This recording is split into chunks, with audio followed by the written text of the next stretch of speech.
Thank you all for joining us here at I-80 Sports, where today we continue our 32-part 2021 team previews. Today's team, the Chicago Blackhawks. Thank you all for joining us here again at I-80 Sports.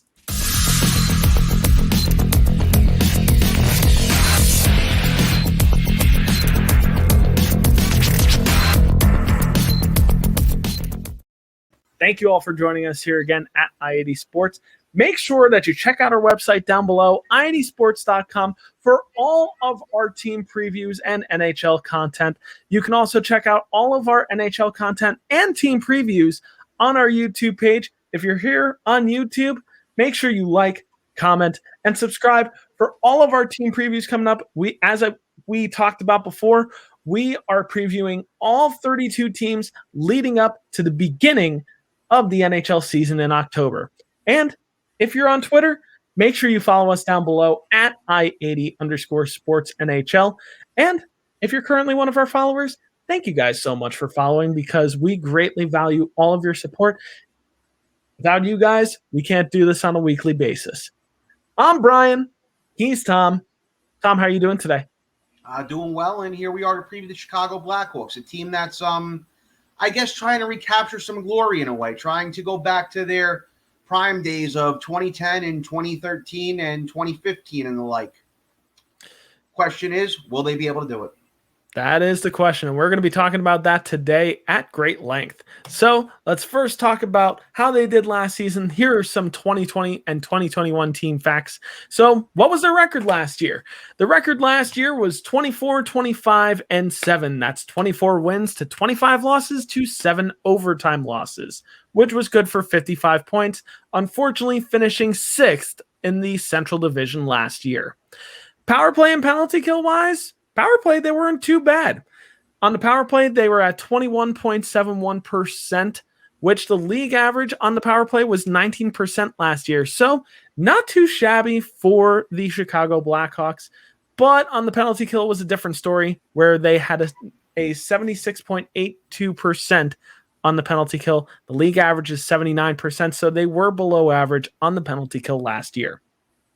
Leading scorers for the Chicago Blackhawks last year were Patrick Kane with 66 points, Alex DeBrincat with 56 points, and Dominic Kubalik with 38 points. So there was a bit of a drop-off between DeBrincat and Kubalik. DeBrincat with 56 points, Kubalik with 38 points. Now let's talk about some key additions and subtractions from this past offseason with the Chicago Blackhawks. We'll start with some additions, and they were big additions here for the Chicago Blackhawks. Coming to the team this offseason, we've got Marc-Andre Fleury, who won the Vezina Trophy this past year for being the best goaltender in the NHL. He had recently played with the Vegas Golden Knights before being dealt to Chicago for, let's just be honest, he got dealt for nothing. And other additions include Seth Jones, who was also signed to a long-term contract as well, Tyler Johnson, Caleb Jones, who was the brother of Seth Jones, who also came to the Chicago Blackhawks in the Duncan Keith trade, Jake McCabe, and Jujhar Khaira. And I'm so sorry for butchering that name, and I know I did, but it's fine. We'll get over it. Subtractions. As we talked about before, we had a couple people leave this team. Duncan Keith, Adam Boakfist, Brent Seabrook, Pius Suter, David Kampf, and Vinny Hinostroza. So with Duncan Keith and Brent Seabrook, that is just the beginning of the dumping of the old Stanley Cup winning Chicago Blackhawks teams, and will be sorely missed as members of the Chicago Blackhawks for sure. But now it's time to talk about some X Factors. And no, we are not talking about EA Sports NHL 22 X Factors. We're talking about our brand of X Factors here, who are going to be major contributors for the Chicago Blackhawks this year, who is pivotal for the Chicago Blackhawks' success this year. Tom, as per usual, I've done enough talking here, so it's time to turn it over to you. Let's talk about who you think are X Factors on the Chicago Blackhawks. All right, one of my biggest ones, and maybe one of the most obvious ones, is Jonathan Toews. Captain Serious, they once called him. I guess you could still call him Captain Serious. He's returning, and despite the Blackhawks themselves trending downward over the last few years, he actually was trending upward when the Blackhawks were trending downward. He actually had his best statistical season in 2018 and 2019. So I'm curious to see how he comes back. Will he be a step slower, or will he pick right up where he left off and be a huge catalyst with this team? Remember last year when we first started doing this podcast, we were reviewing playoff series and reviewing those short play-in series, and he had a resurgence against the Edmonton Oilers in that 2020 bubble series. He looked like the Jonathan Toews of 2010, maybe even better than the Jonathan Toews of 2010. So I'm curious to see, will he hit the ground running, or will it look like he's lost a step? That's a big one in my mind. Another one, Seth Jones. He was given a big deal. He's looked at to be the number one defenseman now. He's looked at to play on that number one D position, play on that top pair, run the power play, run the penalty kill, be the top penalty killing defenseman. And he was given a huge deal. Thing is, I'm not so sure if Seth Jones is worth that kind of money. I'm not sure if Seth Jones is a Norris Trophy caliber defenseman like Duncan Keith was 10 years ago.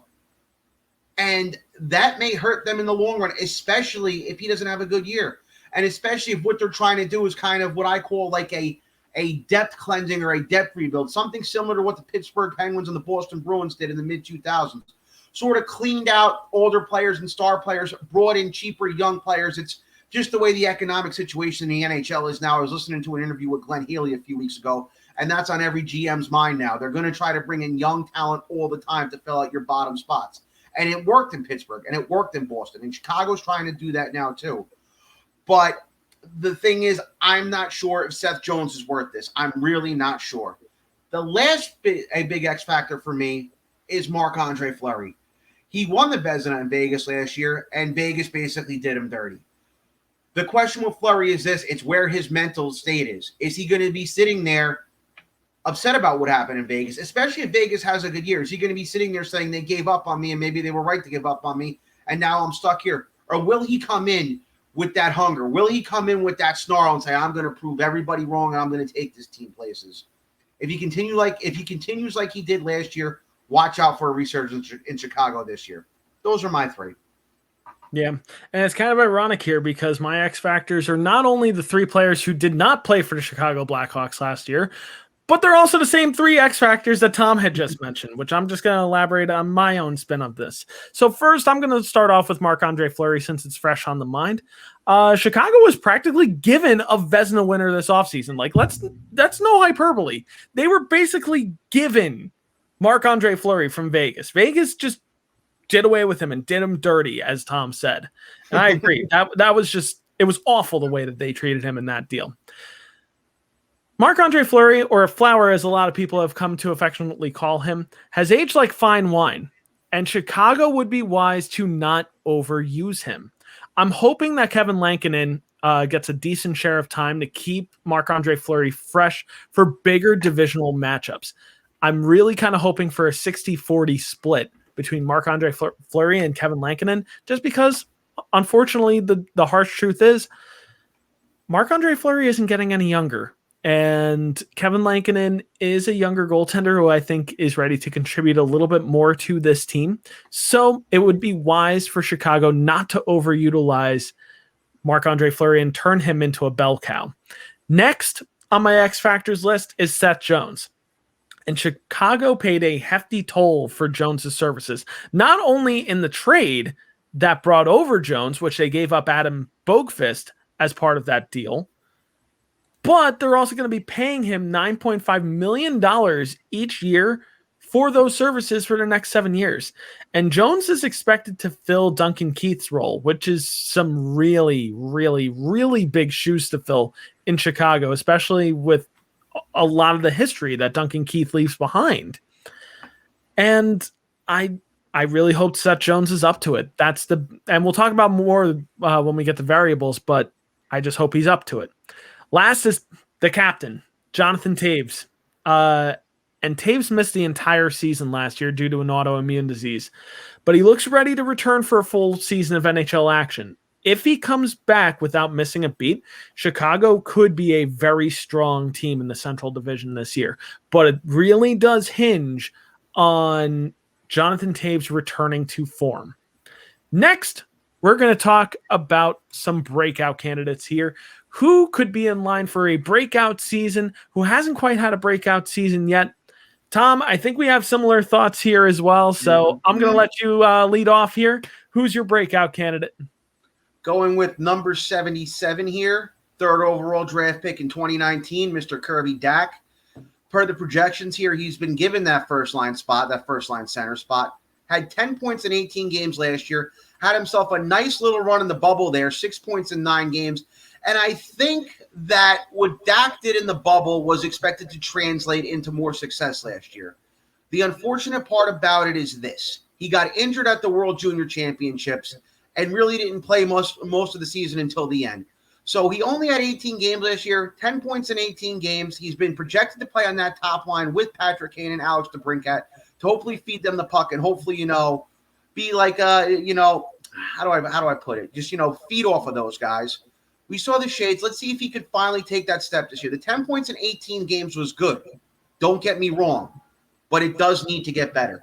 It does need to get better. Not saying he's a bust, not saying he had a terrible season, but I'm saying that if he is going to be given that slot, he does need to improve on what he did.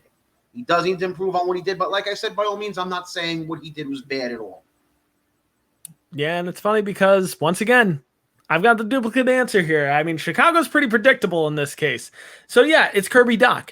And after an injury-shortened season last year, as Tom alluded to before, he was injured in the World Junior Championship last year.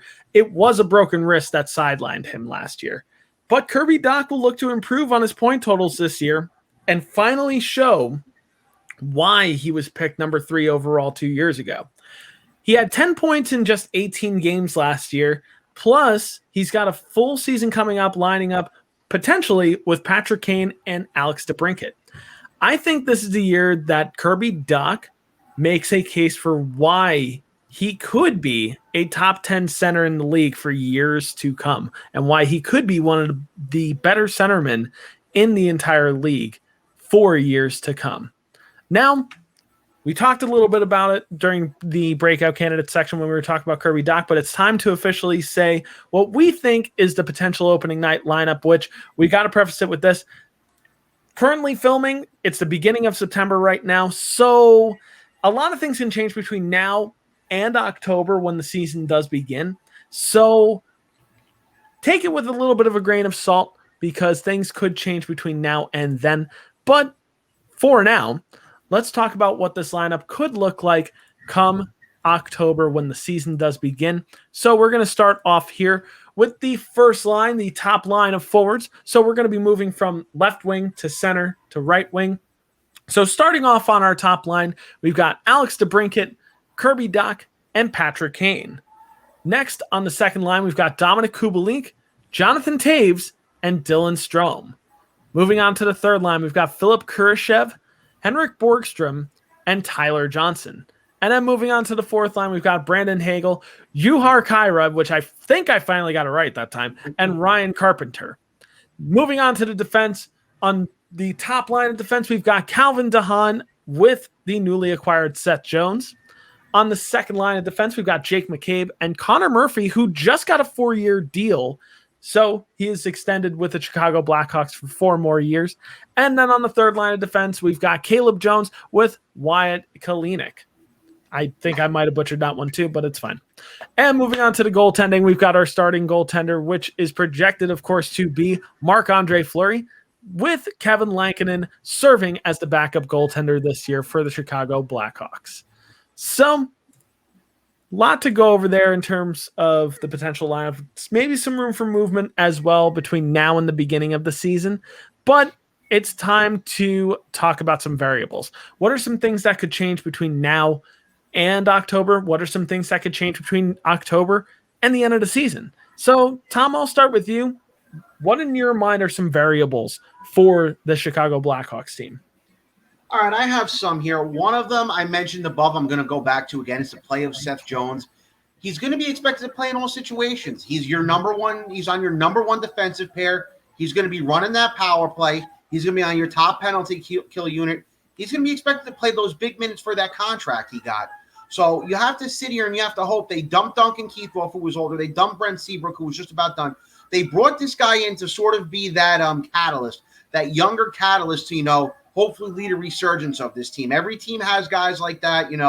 Pittsburgh had guys like, Sheary and Gensel. Boston brought in guys like Charlie McAvoy and whatnot to be those young guys to lead the resurgence of the team. Seth Jones is expected to be that guy in Chicago. So his play is going to be a big variable on where this team finishes. I mentioned Kirby Doc above, but other guys too. You're going to need an improvement. You're going to need a bigger year of DeBrincat. You're going to need a bigger year of Kubalik. You still have your old stalwarts in Taves and Kane. But one thing to remember is Taves and Kane are now both going on 34 years old. They're not the players they're not the players they once were. Kane is still pretty elite, and Taves has gotten better. But at the same time, I don't think those are two guys who you can just ask to put the team on their back and take it. They don't have those guys, those elite players anymore, like Patrick Sharp and Marion Hossa to back them up. So you're going to need performances that guys like Hossa and Sharp will put in from the guys that I mentioned, like Dak, DeBrincat, and Kubalik. I do like what they did with the depth, too. Tyler Johnson proved last year in Tampa that he can still play the game. He kind of had a flashback to the 2015 playoff Tyler Johnson. He had a great finals, and you got to just hope he can build out, and you got to hope he can be, that bottom six guy who, when his line gets out there, he can score some goals. He can, make some things happen. And I'm still surprised as hell that he's even in Chicago. I still can't figure out how he's not in Seattle because he's from that area. But that's a story for another day. We've already alluded to that before. But those are my variables on my end.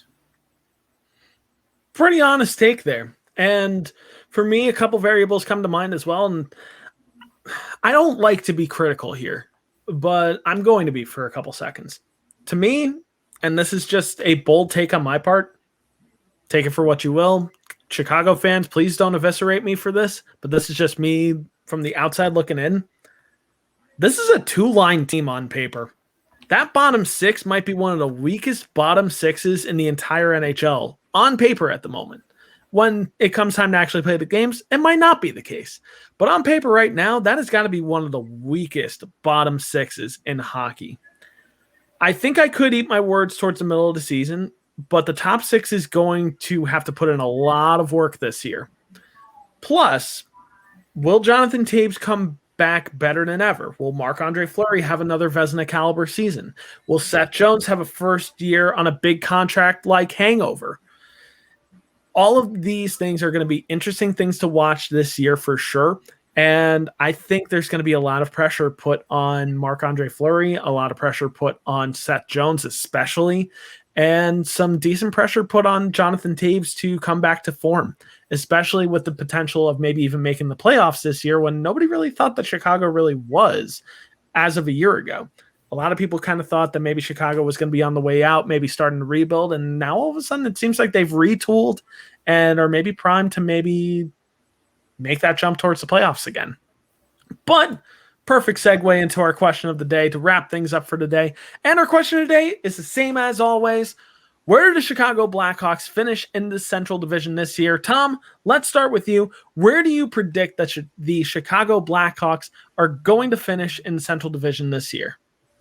Now, I allude back to what I said before about depth rebuilds in terms of, what Pittsburgh and Boston had done, bringing guys in to fill out their depth, the younger guys, cheaper options. And those teams, had their resurgences. Pittsburgh got 2 cups in a row out of the deal.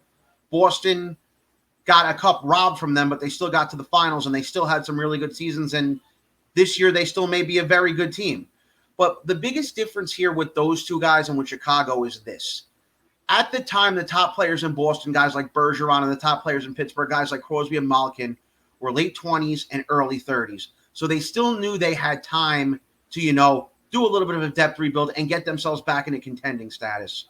The unfortunate part about this is I think it's too little too late with Toews and Kane. They're both going on 34 years old. Unfortunately, I don't think that they're still good players. Kane is still very much an elite player until he's not anymore, until I find a reason to say that he's not, until everyone finds a reason to say he's not. Toews is more of a question mark because he took a year off. But I think it's too little too late. I don't see this team being a Stanley Cup contender. I don't see them, following in the path of the teams like the Bruins and the Penguins where, all of a sudden they go from being a lion in the weeds team to a contender again. 3rd to 5th, maybe. 2nd if all goes right and maybe there's problems elsewhere in cities like Dallas and St. Louis and Minnesota. But this team is not a Stanley Cup contender right now. I'm sorry. They're just not. So this one for me was pretty tough to peg because, to be honest, the Central is not as weak as a lot of people think. I think it's a lot stronger than a lot of people think it's a division. Are they a top division in the league? No, they're not. There's one or two other divisions, the Atlantic and the Metropolitan, that I think are stronger. But that being said, the Central is no slouch. Chicago could be a team that just misses out on a playoff spot. But if everything clicks, they could slide into the playoffs. So I'm going to conservatively say right now that the Chicago Blackhawks are going to finish 5th in the Central Division. They're going to be just outside of the playoffs. But honestly, I just would not be that shocked if they finish higher. If everything clicks, I think a lot of good things could happen for Chicago this year.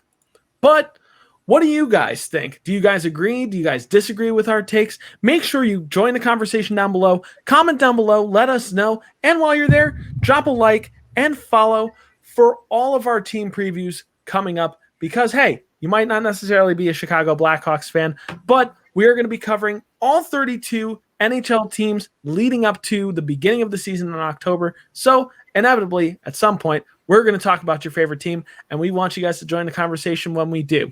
But where else can you find our content besides YouTube? Glad you asked. You can also find our content down below at i80sports.com, where not only can you find our NHL team previews and our NHL content there, you can also find our NFL, MLS, NCAA football, and NBA content there as well. And with the NFL season starting, you definitely want to make sure that you check out all the NFL videos coming up for all of your fantasy football needs.